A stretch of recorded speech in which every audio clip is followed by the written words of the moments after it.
Joining us now, ladies and gentlemen, is a man who Connor, I think, does have. Yeah, he does. He's a man who beat the hell out of Jets for a long time. Yeah. Was a Jet for a little bit. Ladies and gentlemen, the greatest coach of all time, greatest general manager of all time, Bill Belichick. Yeah. Coach, tough one for Navy this weekend, but nonetheless, shout out to America. This Jets. Yeah, well, lost the quarterback, and that was tough. But yeah, head coach of the Jets twice, undefeated, unscored on. Boom.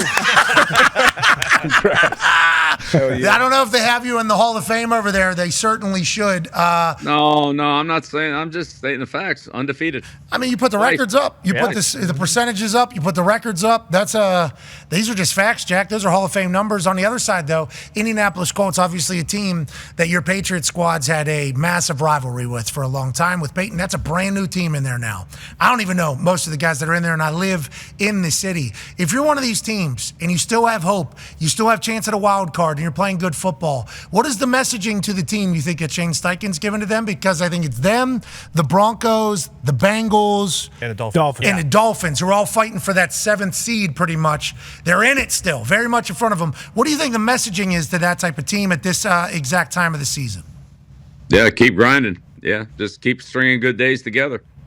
Yeah, he had a very exciting game, and I really think, when you watch Milroe from Alabama, you see a lot of similarities between Milroe and Richardson. Milroe's probably a little faster, but that same kind of big, strong kid that can run over people, can run 50 yards, 80 yards for a touchdown, can throw the ball, make all the throws. Little inconsistent, but the people that like Richardson, they'll probably like Milroe too. This kid's tough. He's a great kid too. First one in, last one out. Love his work ethic. There's a lot to like about him. Yeah, and the people that are fighting for that 7th position, obviously quarterbacks are going to have to play great. Let's go to one of them, the Bengals. Joe Burrow is playing fantastic football. They run into a Chargers team last night on primetime that ends up getting a win when usually they would lose those particular games. At the very end, how much do you think Jim Harbaugh helps this Chargers team kind of change their mindset and win these games that normally they would lose, Coach? No, I think he's definitely changed the culture out there. I mean, honestly, it's the same thing he did at San Francisco and then at Michigan. Just develop a hard-nosed, very workman-like culture with, a lot of positivity, and but really demand a high work ethic, play good defense, run the ball, don't lose the game, and then take advantage of the opportunities to win it. And they've done a good job. Cincinnati can certainly move the ball. They had a couple chances at the end of the game there. If they had moved it, they probably would have won or been in a position to win, and ended up, going 3 and out and giving the ball back, and finally, Chargers scored. So tough loss for Cincinnati for sure. Yeah, tough loss. Big win for the Chargers, though, especially Coach Harbaugh and Justin Herbert, who we've all been massive fans of, I think, since he came into the league. But now they have a real opportunity, it feels like, because just like you said at San Fran, just like you said at Michigan, Jim Harbaugh makes winners, baby. Go ahead, AJ. Coach, the Bills got a big win over the Chiefs, and we're big Josh Allen fans here. And speaking of Anthony Richardson too, I'm just thinking, if you have a big physical running back that is not scared to throw his body in harm's way, how do you balance that as a coach? Obviously, you want that and you love that competitive nature, but is there any way to, back him off a little bit or somehow protect him, or is that something you think that you can be successful for a long period of time doing? You talking about backing Josh off? Yep. Yeah, like trying to, maybe, hey, don't throw your head in there so many times. Like, we want you to get those tough yards, but, is there any way, like, how do you balance trying to keep him healthy and also keeping that fire in him? Right. Well, I think if you watch Josh, what you'll see, AJ, is him making a lot of those kind of plays in the fourth quarter in a 2-minute situation or near the goal line or in the red area. He does it when the game's on the line, when things are the most important. That's when he's going to, take matters into his own hands, and he's a hard guy to stop. So I don't think you can take that out of him. I think that's his competitiveness. We had Cam Newton for a year. Cam, these guys have been doing this their whole life. They've just been bigger and stronger, faster, and more physical than everybody since they were in, I don't know, whatever grade it was. So they're just kind of used to doing this. They still do it, and I think it's going to be hard to just change this. But I think picking the spots is the right thing to do. But, Josh did it here in the fourth quarter again on a 4th and 1. And that's when he's going to rise to those occasions, just take matters into his own hands. Now, you talked about that going for it on fourth down there, 4th and 2 for the Buffalo Bills against the Chiefs. I remember I was a part of the game where you go for it on fourth down against the Indianapolis Colts because, Peyton Manning and the boys had it figured out or whatever. Sean McDermott wasn't going to let that happen. They could kick a field goal there, go up 5. McDermott said, no way, we're not doing this whole thing with Patrick Mahomes again, you think? Or what was his mindset? Well, I don't know, but it's probably something along the lines of, rather than let Mahomes have the ball on 4th and whatever and one play to win, we've got one play to win here. Let's let Josh do it and see what he can do. Pat, when I came to Indianapolis, they always, used to really give me the Bronx cheer. They would boo the heck out of me and call me every name and everything. They hated me in Indianapolis. Then when I went for it on 4th and 2 and we didn't make it, after that, it was, hey, Coach, good to see you. How's it going? Hey, you going to go for it on 4th down this time? I got a lot better reception after I did that. So the Indy fans like me because of that decision. Yeah, well, get you a nice St. Elmo, Harry and Izzy Steakhouse. You had a lot more wins against Colts after that. Oh, yeah. And before that. But I will say that was an electrifying time. Melvin Bullitt makes a big-time stop, but you came out afterwards and were like, yeah, I didn't want to give the ball back to Peyton. We're either giving the ball back to Peyton, he's scoring, or we're going to go ahead and control that. And I think you saying that was a huge deal because we all view you as a genius coach, defensive mastermind, but that's just how football goes sometimes. So watching McDermott make that decision yesterday, I think Bills Mafia was pumped up about it. Now, in that game, go ahead, D-Buck. I was a rookie DB on that field. We were glad you went for it, too. That was definitely the right decision at that moment. How Peyton had it rolling. And to your point, Bill came in the team meeting the next day, I believe, and was like, hey, look, I'm going to make a call what I feel is best for the team. I'm not scared. I never will be scared, and that's what we moved on from it. But speaking of those moments, obviously Peyton and those great teams that the Colts had, you obviously coach a bunch of great teams as well. There's only one team that has ever gone perfect throughout the regular season, then the playoffs, winning the Super Bowl, the Miami Dolphins, obviously 1972. You were close. You came the closest to it. Why is it so hard in the NFL when it's only 20 games max to go perfect? Why hasn't it been done again since? There's so much equality in the NFL. Every team's got good players, good coaches, and they work hard. So it's tough to do it every week. But look, these two teams are two of the best teams. It was a great matchup, heavyweight fight. I thought that the leadership that Mahomes and Allen both gave after the game was really, really impressive. And I think that shows me why these teams are what they are. They both took it in stride. Mahomes is like, we can learn from it and we can move on. Allen's like, yeah, it was great, but we haven't beat him in the postseason. That's when it really matters, which is the truth. So I think that these two guys showed a lot of maturity and that, hey, there's a long way to go. The team that wins the next game between these two teams is the one that's going to really matter. Was this a big win for the Bills? Absolutely. Not taking anything away from it. And they deserve to win. But Kansas City is somebody's going to have to go through Kansas City. Somebody's going to have to go through Buffalo in order to get any further. It looks like those are the two. So they're certainly two of the best teams in the AFC. I appreciate it afterwards. We'll do this again. Both of them, Pat and Josh. We'll do this again. Mm-hmm. We will see you later. And then you talk about the press clippings, too. It's like well-run organizations that are having a lot of success. Let's stay in the AFC with that exact same thought. Massive rivalry game yesterday. Go ahead, Tone. Yeah, Coach, you talked about those two being two of the top at the AFC, and Pat talked about well-run organizations. The Ravens and Steelers, I believe, fall into that category as well. Yep. What was your takeaways from that game yesterday, and do you think those two are also going to be there in the end? I mean, two great games. Yeah, of course, Baltimore and Pittsburgh. I mean, there's no love lost there, and they played like it. Another great job by the Steelers defensively, really limiting the quarterback yardage, limiting the points, and just really playing good football. Got a couple turnovers, and that was big for him. Henry hasn't fumbled much, but it seems like when you play the Steelers, those things are more prone to happen. And they did a good job on Lamar. Certainly got him on the 2-point play. They're ready for that, and just an outstanding game. Pittsburgh kind of made it close there with Russell's interception in the end zone, which is kind of uncharacteristic of him to make that mistake. But Steelers played well, and they've got a good football team. They know how to win, how to play, and I guess I was a little surprised. You're just so used to seeing Tucker make all these kicks, and we know Boswell's really good. He doesn't miss either, but you're just used to seeing Tucker make all these kicks, and he's just not making them this year. And once again, that kind of, was a big impact in the final score. So, hey, if he starts making them, maybe it's a little different story, but it's kind of been that way all year. And, I'm sure he's working hard to get it back, but just not there yet. Yeah, Two good football teams. Great football organizations, great football teams, obviously. Great rivalry, which is always good for the NFL. The AFC North kickers as a whole did not do great other than Boswell. McPherson's missing as well. Hopkins missed a 27-yarder after missing a 32-yarder where he was given a mulligan because of a penalty, and that was his second miss of the day. Seems like there's a little bit of tightness on all these guys are missing left, Coach. They're all missing left. Well, they're getting them blocked, too. Yeah. Which leads, blocked too. Hey, good call. Second week in a row with a walk-off block field goal. Ty has a question for you.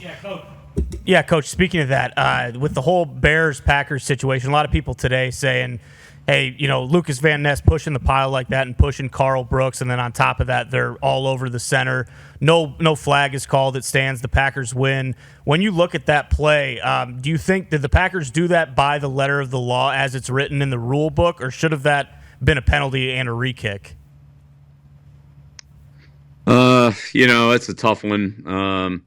They've almost made it illegal to block a field goal. I'm surprised that they haven't passed a rule where you're not allowed to cross the line of scrimmage like they had in the Pro Bowl a few years back. You can't overload, you can't jump, you can't push, you can't hit the center. It's so hard to block a kick that I don't know if we're going to start. I don't know. It's just frustrating. Because that used to be such a great part of the game, and kicks weren't automatic. And, going back in the days when, those guys could jump over the line of scrimmage and block kicks. And, you had guys like, the Minnesota and teams like that were blocking 8, 9, 10 kicks a year. It's so hard now. And even kicks like this, it really needs to be a little low in order to get it. Most of these balls get up so fast that, honestly, we would have plays in practice where we would let the defender go through almost untouched, and still couldn't block a good kick because the ball just had so much rise on it that he just couldn't get it. So, but look, we see how important every single job is when you walk out of the field, whether you're the left guard, the right tackle, the right end, the snapper, or whatever it is. Like, if you don't do your job on that play, there's a chance it's going to cost you. And we saw it last week. We saw it in the Giants game against Seattle. Got another extra point blocked yesterday at New England, which kind of changed the dynamics of that game a little bit, And so, they're not making them as much as they did earlier in the season, and those block kicks have continued to go through the year. What was the conversation, Gup? They wanted to thin the uprights. Remember, they didn't want to. Yeah, it was too easy for the kickers at the start of the year. Remember, let's make it impossible to kick. Yeah, long season, man. You got muscles that are operating there. Long season, a lot of reps. Hopefully, some of these guys, and I mean this in the most positive way, are tweaked. Something's tweaked. That's why they're missing. And it's not just they've lost their technique completely. Because like this Tucker stuff, I'm baffled, Coach. Just like you. Whenever I see, because he was dead center, perfect up and down flight pattern, and that thing was flying perfect. He never undercut it, never hit it too fat. He was a perfect ball striker for 12 years, however long it's been, and then all of a sudden it just changes. I don't know how that works. The ball didn't move. It always went straight. It didn't move. It didn't have any curve or hook or anything to it. But look, we know it's a very it's a high skill. Yep, and that's right. Just a quarter of an inch changes the way that ball goes, and there you go. Yeah, and I think I read something in once again, might have got fake news, McCocknerd here. Tucker maybe changed kickoff stuff this offseason because maybe he had to make some more stuff. I don't know what it is. I hope he figures it out. Hey, Tuck, come on, Tuck. Come on, baby. You said something about the surface, too, or was that a different answer? Full quote, he said it was a part of it. He didn't just say that. Now, Boswell goes 6 for 6 on the same surface, 3 from 50 plus. Yeah. So people are going to obviously exploit that, but Tucker wasn't making it. He was just adding all the things that could. Tough job. And he's a GOAT, and they're talking about McPherson over there in Cincinnati. They're like, this guy needs to get the hell out of town. They just paid him. Yeah. This guy hasn't really missed. It's like, you're 4 misses away from your fan base saying, do we like this guy? Do we really like this guy? Sure? Jake Elliott. I don't know. Conman has a question for you, Coach. Yeah, Coach, how do you feel about the job Sean Payton's doing with Bo Nix out there in Denver? Obviously, they absolutely dismantle the Falcons yesterday. Why doesn't every coach just do what Sean Payton is doing with his rookie quarterback? And do you think that they're going to continue to roll this season and make the playoffs here?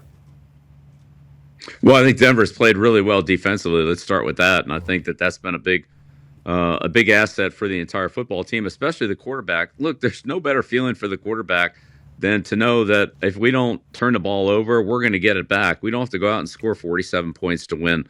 That we can count on our defense, and that's a good thing. Sean's a great coach. He does an excellent job of attacking defenses and mixing up personnel. But obviously, Nix is really a smart guy. He has a lot of experience. A full college career, and has adapted very well to the adjustments. You see him changing things at the line of scrimmage and getting people in the right place and all that. So his experience and his poise. But if he just doesn't go out there and make a lot of mistakes, they can win with 20 points, 24 points. They don't have to go out there and score 49. So take what's there, take the positive plays. I think Sean really should, be in the running for whatever executive of the year, whatever you want to call it. I mean, to play with, a team that's whatever 30% under the strength based on a salary cap and the dead money that they had to carry. Like, they don't even have a full team here. From a salary cap standpoint. But these guys are playing really well, and, they're in a tough division, but seems like they're getting better, and they're good on defense. I know they had a tough day last week, but overall, this has been a good defensive football team. They didn't do well against Baltimore, but they played pretty well all season. Great defense. Bo Nix seemingly made for the Sean Payton offense. Yeah. You go back to some of his Oregon tape, it looks a lot like what they're doing here with the Denver Broncos. Now, the first couple weeks, obviously there was some time, and then there was that Ferris Bueller comment, but it was like these two seemingly match made in heaven, just like he told us on draft night after you reached out to Sean Payton to join us. He loved him from the jump. How important is that, or is that kind of overblown, you think? Well, I just think that he was a good fit, and he didn't throw the ball down the field very much at Oregon statistically, but when he did, he was productive with it. And I don't think it's an issue of arm strength or anything like that. It's just something that he wasn't asked to do a lot. So he had a high completion percentage, which he still does. He's a pretty good decision maker, and that's gotten better. And certainly he's matured a lot through the year. He's gaining a lot of valuable experience, but really helping the team operate the way Sean wants it to. And Sean runs a tough offense. He does. They substitute almost on every play. They change formations a lot. They don't repeat plays. They repeat concepts, but not plays. There's a lot for the quarterback to do to get things organized cleanly. And it seems like Nix is doing a good job of it. And I'm sure Sean is, adding to it as we go. He didn't give him everything at once, but it's a pretty smooth operation in terms of, lack of false start penalties, delay games, and bad formations, things like that, that they're clean. And that puts a lot of pressure on the defense when they operate like that. That's a massive conversation around a rookie quarterback too. Yeah. Like, hey, handling it all, handling it all, moving it forward, getting better each week. It's been fun to watch the Bo Nix experiment with Sean Payton, because they almost got into it on the sideline. Oh, yeah. What was that, 4 weeks ago? They have a little moment, and he... That's all right. I think Sean kind of liked it. I know, Sean loved it, though. He came out and was like, you got a little Ferris Bueller, you got a little fire. Yeah. Calls him in the office the next day. Yeah. You got a little energy. Oh, okay. And to Bill's point, he played a lot of football in college and played for different systems, different, different players, different coaching styles. So well-rounded coming in. Even I think one of the safeties for the Falcons talk a little shit about his extended college career. So for him to show up like that, I love it. Hell yeah. Go ahead, AJ. Coach, Niners lose a tough game to the Seahawks, and I guess I know me and myself, like as a fan, I look at the Niners and I just assume they're going to win every game they play because of the roster, the firepower they have. Everyone just looks so good, and Shanahan calling the plays. I know they've had some injuries, but when you watch this Niners team, what are you seeing out there? Like, what's what's going on and why have they not really put everything together yet? Yeah, well, AJ, as you know, every game in this league is not every game, but so many of the games in this league are so close. They come down to a play or two, and you win them one year, you don't lose them the next year, and you think the gap is an ocean, and it really isn't. It's just a handful of plays. But look, in the end, their season will be defined on what happens, in the last 6 games of the season. I mean, they're close enough to be in it. They're going to have to play their best football going forward. They've kind of stumbled around here a little bit and been, disappointing in themselves, I'm sure. But you look at teams like, Tampa and the Giants and their Super Bowls. I mean, those teams barely got into the playoffs. They barely had a winning record and then played their best football when it really mattered. So I think the 49ers are capable of doing that, but obviously they have to do it, and they just haven't consistently done it. But they've lost some good players in the offseason now. I mean, this isn't quite the same team that they had, a year ago or 2 years ago. They've got a lot of good young players, but they're still obviously putting it together here, and we'll see what happens. They need to get it going, that's for sure, and they know that. That's no secret. That NFC West is wild right now. Has been for like the last 4 or 5 weeks. It's still just right across the board. 6-4, 5-5, 5-5, 5-5. Everybody's still very much in it for a home playoff game. Who's going to make it out of there, or whom is going to make it out of there? Go ahead.